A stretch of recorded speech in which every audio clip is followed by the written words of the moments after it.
Welcome to 3 minutes Ayyanar துணை. இன்றைக்கி episode என்ன நடந்துச்சுன்னு பார்க்கலாம் வாங்க. மறக்காமல் ஒரு சப்ஸ்கிரைப் பண்ணிவிட்டு பாருங்கள். எல்லோரும் இந்த ரிசப்ஷன் போகிறதுக்காக ட்ரெஸ் எல்லாம் எடுத்து வச்சுட்டு பேக்கெல்லாம் எடுத்துகிட்டு வராங்க. கரெக்டாக நம்ம நடேஷன் வந்து கட்டப்பையை தூக்கிட்டு வருவார். சோரன் இருந்துட்டு சொல்லுவார், இந்த பேக்கெல்லாம் வேண்டாப்பா, நான் ஒரு நல்ல பேக்கை தரேன், கட்டப்பையெல்லாம் வேண்டாம் அப்படின்றாங்க. இந்த பேக்கு என்னடா குறை, அவங்கவுங்க கட்டப்பையில் நீ இவ்வளோ கஷ்டப்பட்டுட்டு இருக்காங்க, நீ என்னடா இந்த பை வேணான்ற, இதுதான்டா நான் எடுத்துகிட்டு வருவேன் அப்படின்றாங்க. இல்லை எல்லாருமே சொல்கிறாங்க இந்த பையெல்லாம் வேண்டாம் அப்படின்னு. நிலா சொன்னோடனே உடனே ஒத்துப்பார். என் மருமக சொன்னதுனால ஒத்துக்கிறேன், நீ சொன்னதுனால தானேப்பா இவர் மாற்றிக்கிட்டாரு அப்படின்னு சொல்லிட்டு அந்த பேக்கில் வந்து துணியெல்லாம் எடுத்து வச்சுட்டு காரில் ஏறுறதுக்கு போகிறாங்க. கரெக்டாக நம்ம சேர் அண்ணன் வந்து சொல்லுவார், இந்த மாதிரி நம்ம வேறு இடத்துக்கு போகிறோம், கொஞ்சம் ஒழுங்காக இருங்க. தேனும் நடேஷனுக்கு செம கோவம் வந்துடுது.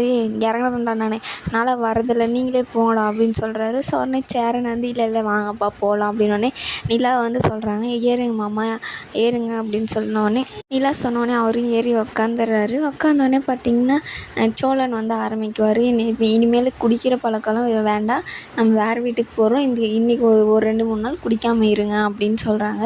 நான் என்ன சின்ன குழந்தையெல்லாம், நான் வந்து இப்போ வண்டியை நிறுத்துறேன், நான் இறங்கணும் அப்படின்றாங்க. நான் வண்டியெல்லாம் நிறுத்த முடியாது, நீ வேணா நான் குதிச்சிருவேன் அப்படின்னா குதிங்க அப்படின்வாங்க.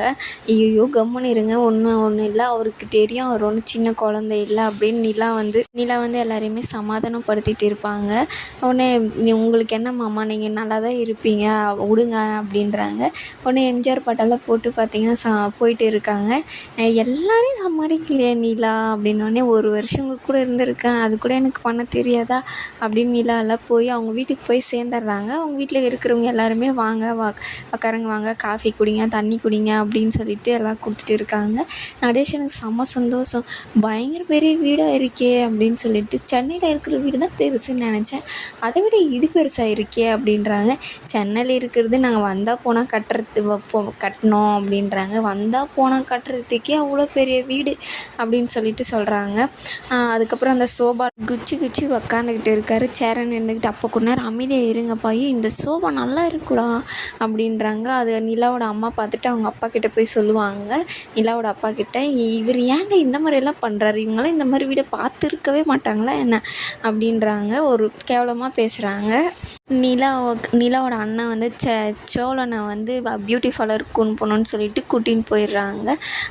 அதுக்கப்புறம் பார்த்திங்கன்னா நிலா வந்து வா மெஹந்தி போடலாம் அப்படின்னு அவங்க அம்மா வந்து கூப்பிட்றாங்க. இல்லை இவங்களெல்லாம் அவங்க ரூமில் செட்டில் பண்ணிட்டு நான் வந்து அதெல்லாம் நாங்கள் பார்த்துக்குறோம் நிலா, நீ போய் ஃபஸ்ட்டு போட்டுக்கோ, ஏற்கனவே நீ லேட்டாக வந்திருக்க, போய் மெஹந்தி போட்டுக்கோ அப்படின்னு அவங்க அம்மா வந்து அமுச்சு வச்சிடுறாங்க.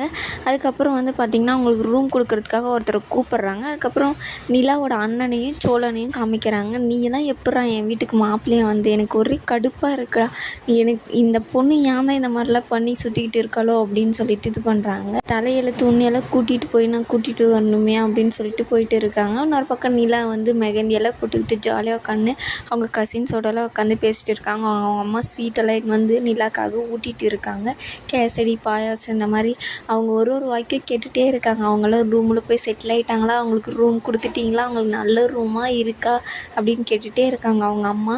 ஏன் நிலா இப்படி பண்ணுறா, அவங்களுக்கு நான் நல்லா தான் பார்த்துப்போம் அப்படின்னு சொல்லிட்டு நிலாக்கிட்ட வந்து அவங்க அம்மா வந்து பேசிகிட்டு இருக்காங்க. சோழனை வந்து அவங்க நிலாவோட அண்ணன் வந்து பயங்கரமாக கலாய்ச்சிட்டு இருக்காங்க. சோழன் விட்டு கொடுக்கலைங்க, ஒரு கவுண்டரும் அப்படியே கொடுத்துட்டு இருக்காரு. நான் வந்து படுத்து கொஞ்சம் தூங்குறேன், பார்ல வந்தால் எழுப்புங்க அப்படின்னு சொல்லிட்டு இதோட இந்த எபிசோடு வந்து முடியுது. ரிசப்ஷனில் இன்னும் என்ன நடக்குதுன்னு பார்க்கலாம் வாங்க.